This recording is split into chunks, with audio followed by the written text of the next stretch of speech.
The last thing my parents would hear from me would be the truth about how my grandparents really died. No one would believe it. I was still trying to convince myself that it was all just a series of grotesque coincidences, but it's hard when you're in the middle of a nightmare. A month ago, everything seemed normal. I was leaving class, distracted, when my phone vibrated in my pocket. A voicemail notification. My dad never called me. It was always my mom who checked in occasionally since I moved to college. Seeing his name flashing on the screen was enough to send a wave of discomfort spreading through my chest. The message was straightforward. Son, we're buying your ticket home. You need to fly back tonight. There was an accident. Call me when you hear this. His voice was shaky, and I knew things were bad. I called back immediately, and when he answered, I could feel the weight of the words he was trying to arrange. My grandfather had died in a combine accident. He was in the middle of the harvest, as he always did, but something went wrong, and he was struck by the machine. My grandmother was the one who found him, and the shock caused a heart attack. She died shortly after seeing him. I was in shock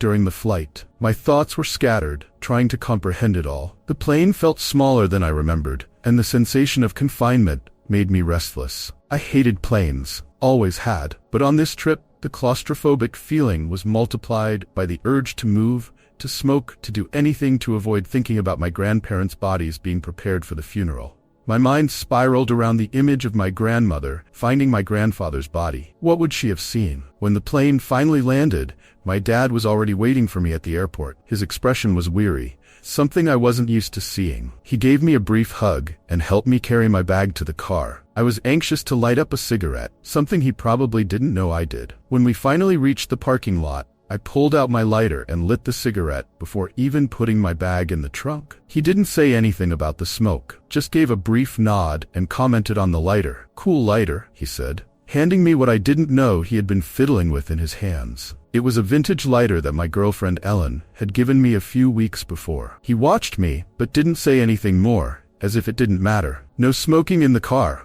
he said, without looking at me as he closed the trunk. I finished the cigarette and tossed it on the ground, stubbing it out with my foot. The drive home was silent. I knew there was so much to be said, but nothing came out. When we finally arrived, my mom greeted me with a tight hug. She looked at me for a moment, assessing, before saying, "Your dad used to smoke too, you know?" I didn't know how to respond, and my dad just smiled faintly before walking into the house. The rest of the night was calm, but filled with a suffocating sadness. They told me about the decision to have a closed casket funeral. My grandfather's body was in too bad of a state, and my grandmother, well, no one wanted questions. The next day, the funeral was a small event. Few friends and relatives came, which left a knot in my stomach. It was a cruel reminder that my grandparents had been people from a disappearing generation. After the funeral, we went back to my parents' house to eat and discuss the next steps. "Son, your mom and I have decided we're going to sell your grandparents' farm. We don't have the time or money to take care of the place," my dad said during dinner. "If you could take a week off from school to help clean everything out, we'll give you 25% of what we make from the sale." I quickly agreed. I needed the money and knew I could easily make up for a week of classes. But there was something in my dad's tone that bothered me. "How long has it been since you were there? How's the place?" I asked. My parents exchanged glances, clearly uncomfortable. "We haven't been there in months," my mom admitted. "Before he died, your grandfather was suffering from dementia. They weren't taking care of the place very well. I slept poorly that night. The idea of returning to that farm, which had already given me an unsettling feeling as a child, was making me restless. Something about that place always sent chills down my spine, but I could never pinpoint why. The next morning, my dad took me to the farm. The road was familiar, but the place felt different, more abandoned, more oppressive. Upon arrival, I saw the Scarecrow for the first time. It stood there, in the middle of the cornfield, like a sinister sentinel. "When did they get that?" "What's that?" I asked, pointing at the Scarecrow. My father avoided looking directly at it, which made me uncomfortable. He just mumbled something incomprehensible and kept driving. Once I arrived at the farm, I was left alone with my thoughts. My father promised to come back for me at the end of the week. I wandered through the house, moving silently from room to room, absorbing the musty, dusty smell that seemed to fill the air. Some of my grandparents' belongings were still in place, exactly as they had been the day they died. It was as if time had frozen there, trapped in a kind of limbo. Later in the afternoon, the phone rang, a loud, jarring sound that made me jump. I had forgotten how disturbing the sound of a landline phone could be in an empty house. I answered hesitantly. It was the delivery man for the boxes I had ordered to pack up the things. He was lost and needed directions. "Take the old county road for about 5 kilometers, I said. "Turn right onto the dirt road. You'll see a scarecrow.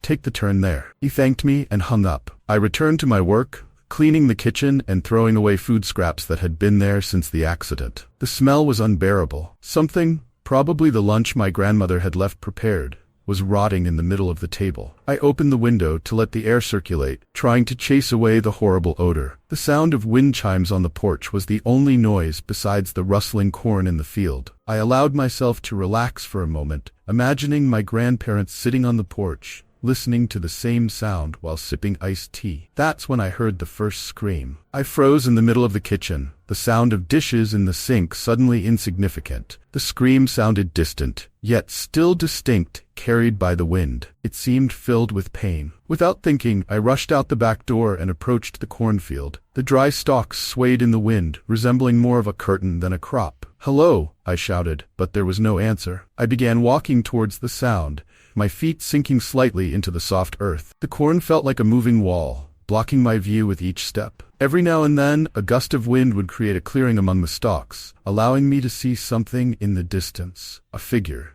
too quick to be a trick of the light. I ran, my heart raced in my chest as the plants brushed against my arms. I kept following that mysterious figure until, suddenly, I bumped into something solid. The pain was immediate, radiating from my nose to my forehead. When I recovered from the impact and looked up, I realized I had collided with the scarecrow. The shock was enough to knock me down. I fell to the ground, tasting blood in my mouth as I tried to get up. The scarecrow, large and intimidating, loomed right in front of me. Its burlap face had a frozen expression, stitched with a crooked mouth and button black eyes. The wind seemed to play with the loose edges of its straw hat, and I had the strange impression that it was watching me. I shook my head, trying to dismiss the feeling of irrational fear. "This is crazy," I thought. "It's just a scarecrow." I backed away, returning to the house, but the feeling that something wasn't right lingered with me for the rest of the night. The next morning, I woke up to the smell of fresh coffee. For a second, I almost thought I was in my own home, far away from all of this, but as I opened my eyes,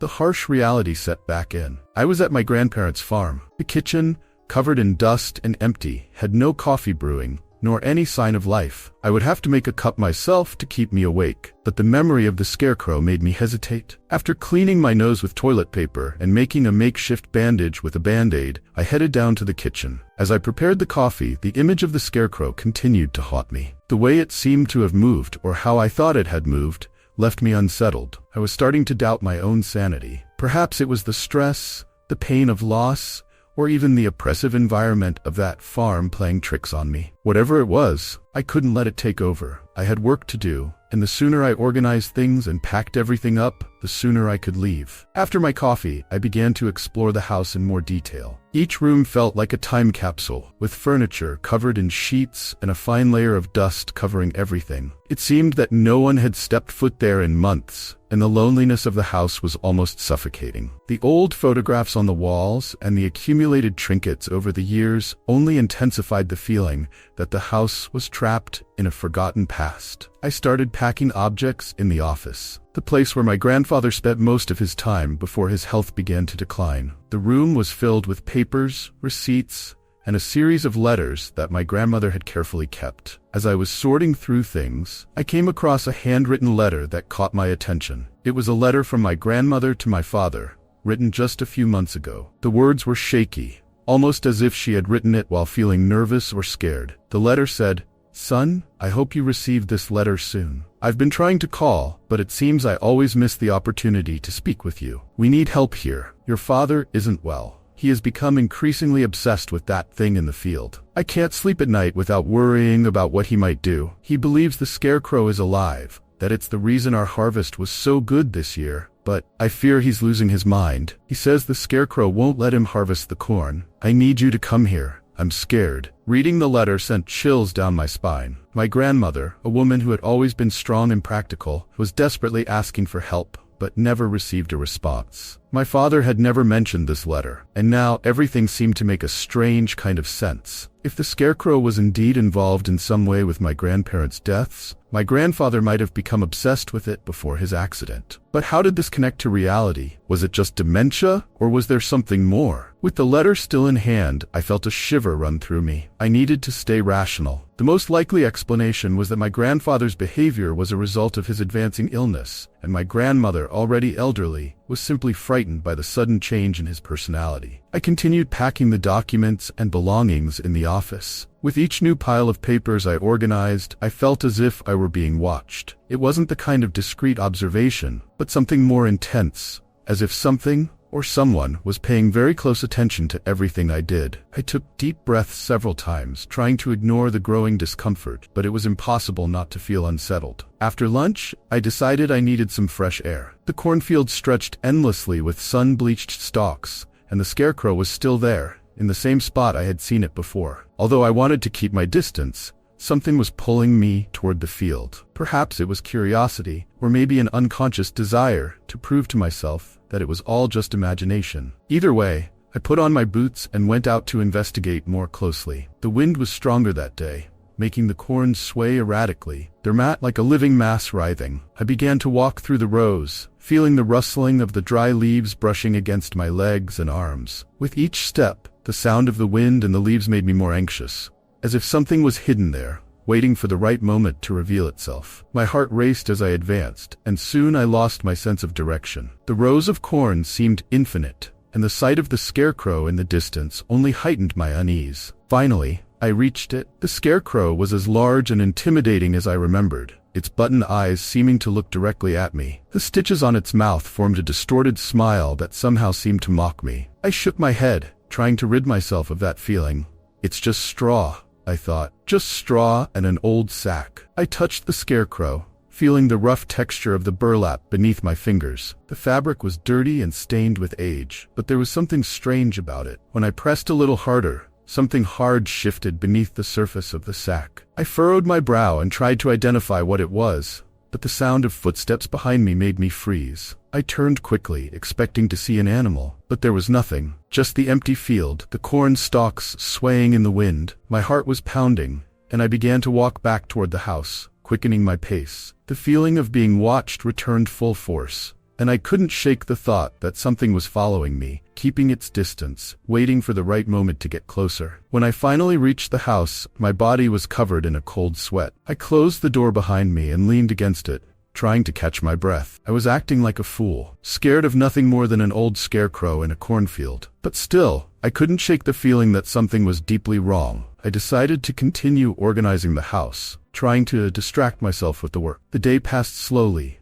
each sound in the house amplified by the silence around. At night, when the sun finally set, the house plunged into an oppressive darkness. There were no outside lights on the farm, just total darkness surrounding everything. I closed all the curtains, trying to avoid looking outside, but this only intensified the feeling of isolation. In the middle of the night, I was awakened by a strange sound. At first, I thought it was the wind, but soon realized it was something more. It was like a scratching noise coming from outside the house. I sat up in bed, listening intently. The scratching continued, intermittent, as if something were trying to find a way in. My mouth went dry, and my heart began to race. With cautious steps, I walked over to the nearest window, lifting the curtain slightly to take a look. The cornfield was silent, the stalks swaying gently in the wind. But the scarecrow was gone. The post was empty, with no sign of the figure that was meant to be tethered there. I stepped back from the window, my mind racing in multiple directions. Had someone taken the scarecrow down? Or was I truly starting to lose my mind? I took a deep breath,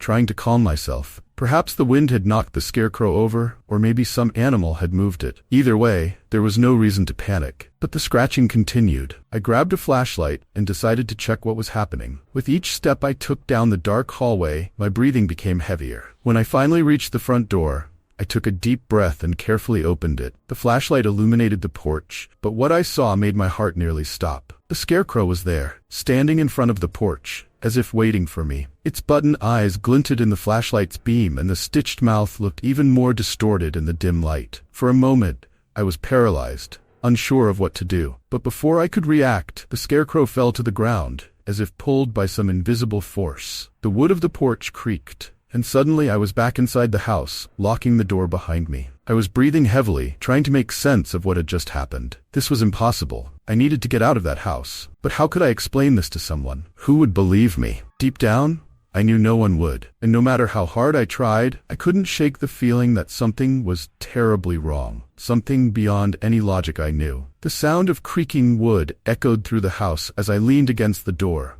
trying to control my racing breath. My mind was a jumble. What I had just seen made no sense, but the more I tried to rationalize it, my body reacted with pure panic. I was trembling, sweat trickling down my face. The Scarecrow shouldn't have been there. Something was deeply wrong, and I needed to find out what was happening before I went mad. After a few minutes leaning against the door, I took a deep breath, trying to calm my nerves. Standing still wouldn't help. I took my phone from my pocket and looked at the screen. No signal bars. The house was in a remote area, and the signal was always weak there. But in those moments, the absence of any connection to the outside world seemed to amplify the terror I was feeling. I felt trapped, isolated. I needed to do something. I decided I had to check the cornfield. The Scarecrow had disappeared from its original spot, but somewhere there had to be a logical explanation for it. Maybe the wind had blown it closer to the house. Maybe it was some local prankster trying to scare me. But the idea that someone was on the property, someone I didn't know, was no less frightening than the bizarre appearances of the Scarecrow. I grabbed the flashlight again and slowly opened the door,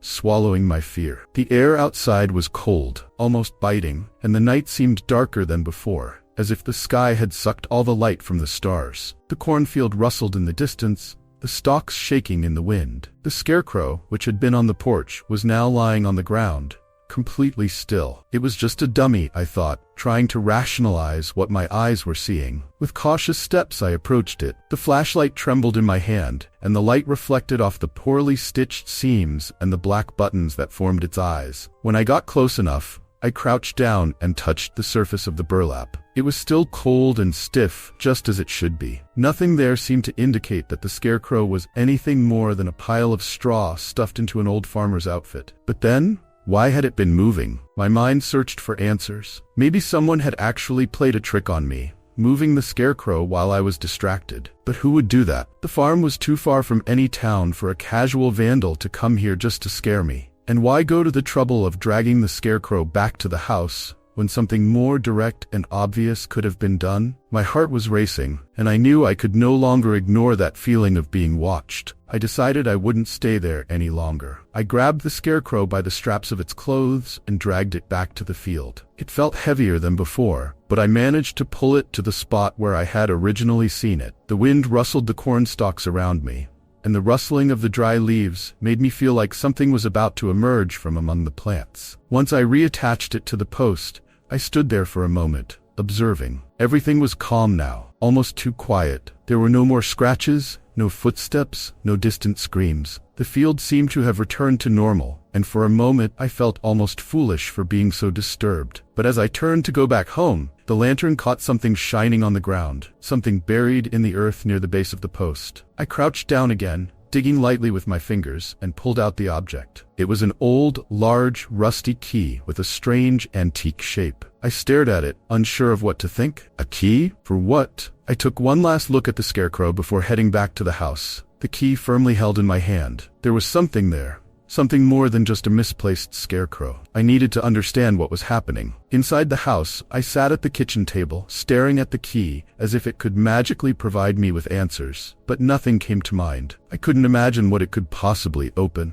I decided I needed to search the house more thoroughly. If this key belonged to something, perhaps there was a clue hidden among my grandparents' belongings. I spent hours rummaging through every corner of the house. Drawers, cabinets, shelves, nothing seemed to fit with the key. With each useless discovery, the panic inside me grew. The house felt more oppressive by the minute. The silence was heavy, and the only thing moving besides me was the wind, whispering through the cracks in the windows and the ill-fitted doors. It was only after several hours that, while rummaging through the basement, I found something that piqued my curiosity. Behind an old tool shelf, hidden under layers of dust, was a small door, almost imperceptible. Its surface was worn and poorly maintained, and it looked like no one had used it in decades. I approached slowly, feeling my heart race once again. My instinct told me that this was the answer. The key, now warm from being in my hand for so long, felt heavier than before. When I knelt down in front of the door, I inserted the key into the lock and turned it. The click was audible, a sound that echoed through the damp basement, and I felt a chill run down my spine. The door creaked as it opened, revealing a small room behind it. The darkness inside was almost complete, but as I shone the lantern inside, I realized it was a tiny space,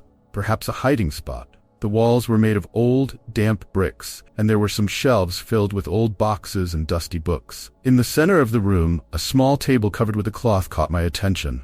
I carefully removed the cloth and found a collection of notebooks and yellow documents. On top of them was an old, hardcover book that stood out. It was dusty and worn, with the title nearly illegible, Notes on the Harvest. I flipped through the book, skimming pages filled with records about crops and weather conditions. At first, it seemed like just a typical farming diary, but as I progressed, the tone of the notes began to shift. The more recent pages, written in a frantic handwriting, seemed less concerned with the state of the crops and more focused on something else. The Scarecrow brought good luck this year. The harvest was abundant, more than we could have expected, but it is changing. I feel it watching. I feel it watching all the time. Sometimes at night, I hear the rustling of its clothes in the wind, but the wind isn't strong enough to move it. It is alive. It watches us. My heart raced as I read those words.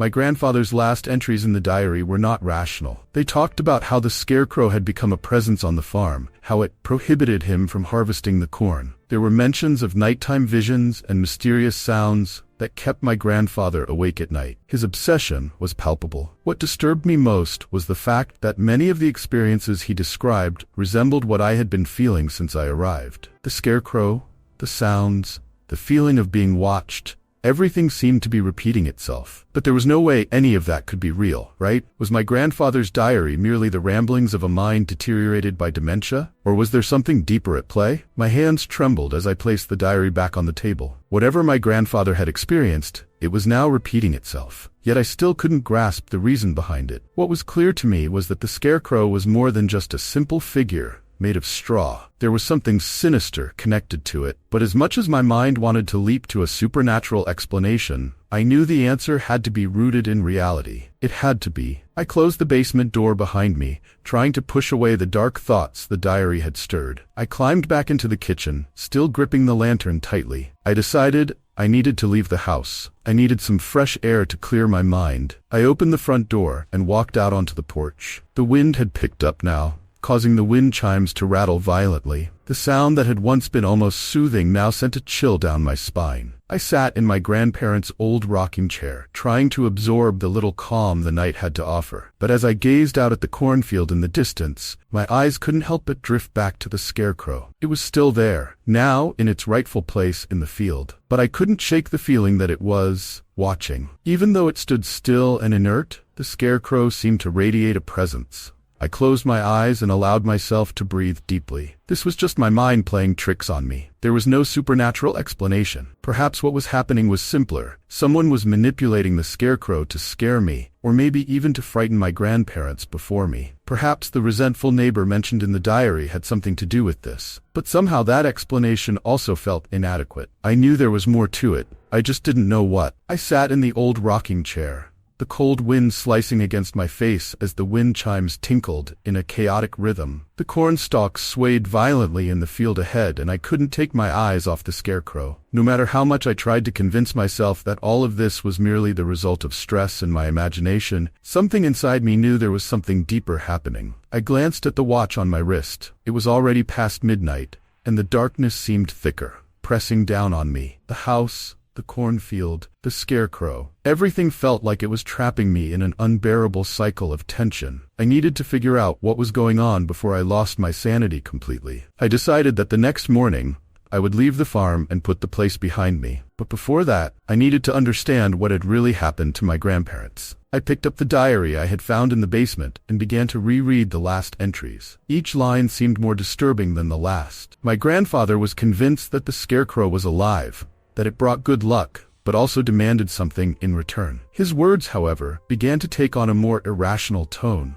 and I quickly realized that the diary was not just detailing his mental decline, but also a series of events that couldn't be easily explained. "It watches us at night," my grandfather wrote repeatedly. "We cannot harvest the corn without its permission. It protects the crop, but at a cost. I closed the diary with a snap, feeling cold sweat trickle down my neck. I knew this had to be the result of my grandfather's dementia. It had to be, but a part of me couldn't accept such a simple explanation. Something or someone was messing with me. Perhaps it was the resentful neighbor who had gifted my grandparents the Scarecrow. He might be manipulating the situation to create fear and chaos. But for what purpose and how? I needed to investigate further. I decided to spend the next few hours inside the house, searching every room for something I might have missed. I started with the basement, where I found more disordered papers and some objects that made no sense to me. There was nothing that directly explained the Scarecrow's strange behavior, but the fact that it was always tied to the farm's harvest seemed significant. The Scarecrow seemed to be a kind of guardian of the cornfield, but was that just a superstition, right? Tired of rummaging through the basement, I climbed back upstairs and began to explore the other rooms. With each new corner I searched, my discomfort grew. It was as if every piece of that house was imbued with an invisible presence. My grandparents had lived there for decades, but now the place felt cold, distant, almost hostile. Around 3 a.m, I decided that it was no use continuing to search. I needed to rest, to try to sleep a little before leaving the farm at dawn. I climbed up to the guest room where I had left my suitcase and threw myself onto the bed, still fully dressed. My mind kept racing, turning over every detail of the past few days, trying to find a logical explanation for everything. I closed my eyes and tried to control my breathing, but my mind wouldn't let go. The image of the Scarecrow kept surfacing, its stitched smile, its button eyes. It was such a simple figure, so harmless in theory, but in practice, it felt like an overwhelming presence. Then, a sound echoed through the house. My eyes snapped open instantly. It was the sound of footsteps, heavy and slow. They were coming from downstairs, right below me. I sat up in bed, holding my breath, trying to listen more closely. The floorboards creaked again, and then, silence. I got out of bed slowly, trying not to make a sound. I walked to the door of the room and opened it carefully. The hallway was dark, but I could see a faint light coming from the kitchen, where I had left a lamp on. The footsteps started again. Someone, or something, was moving through the house. The sound of boots creaking against the floor was now clear, echoing in the oppressive silence of the early morning. I grabbed the flashlight and made my way down the stairs, my heart pounding in my chest. When I reached the kitchen, there was no one there. The front door was closed, just as I had left it. But the sounds continued, moving through the house, sometimes distant, sometimes close. I knew I had to investigate, but part of me wanted to run, to flee far away from that cursed farm. Yet something inside me was also urging me to go on, to face whatever was haunting me. With silent steps, I walked toward the living room. The sound of the footsteps stopped abruptly. The silence was suffocating. My breathing was heavy as I illuminated the room in front of me, and then, something moved in the corner of the room. My flashlight lit up the Scarecrow. It was there, standing against the wall, as if it had been dragged inside without me noticing. The same stitched smile, the button eyes, the dirty flannel clothes. Everything was the same, but somehow it felt more alive than ever. I recoiled, fear freezing my insides. It didn't make sense. I had put that damn Scarecrow back on the post in the field. How had it come back inside the house? And worse, how had it moved on its own? My mind started racing. I knew this couldn't be real. Maybe I was the victim of a cruel prank, or perhaps someone was trying to drive me insane. But the main question was, why? I went back to the kitchen, trying to keep my composure. I needed to arm myself with something. I grabbed a knife from the drawer and returned to the living room. The Scarecrow was still there, motionless, but the smile seemed more sinister now, as if it knew what I was thinking. I approached cautiously, holding the knife firmly. When I was just a few meters from the Scarecrow, something caught my attention. A thin line of fishing line glimmered under the light of the flashlight. It was tied to something, as if someone were controlling it. My breath stopped for a moment. So that was it? Someone was manipulating the Scarecrow like a puppet? I followed the line to a small opening in the wall, where it disappeared. My heart raced. Someone was inside the house. The idea that I wasn't alone there was both terrifying and reassuring. At least it meant I wasn't losing my mind. I began to pull the line forcefully, trying to trace its path back to its source. It seemed to extend through the walls, probably controlling the Scarecrow through some old system my grandfather had installed. Maybe my grandfather had started it as a way to protect the crops, but over time, his deteriorating mind led him to believe the Scarecrow had a life of its own. Then, I heard a crack behind me. I turned quickly, only to see a shadow fleeing through the back door. I ran after it, but when I got outside, all I saw was the silhouette of a person disappearing into the cornfield, too fast for me to follow. My eyes scanned the area around me, my chest rising and falling with heavy breaths. The Scarecrow, of course, was still in the living room, but the line indicated that someone else was involved. Someone who was likely trying to scare me and manipulate the Scarecrow to seem supernatural. I went back inside, locked all the doors, and checked the windows. Something told me that person would return, and this time, I would be ready. The night dragged on slowly. I stayed awake, sitting at the kitchen table, the knife by my side and the flashlight always on. Every now and then, the sound of something rustling in the field would make me jump, but there were no other sightings or signs of the person who had controlled the Scarecrow. When the sun finally began to rise, I felt a wave of relief wash over me. The daylight made the nighttime fears seem less oppressive, but I knew I couldn't leave without answers. I spent the morning going through the remaining documents,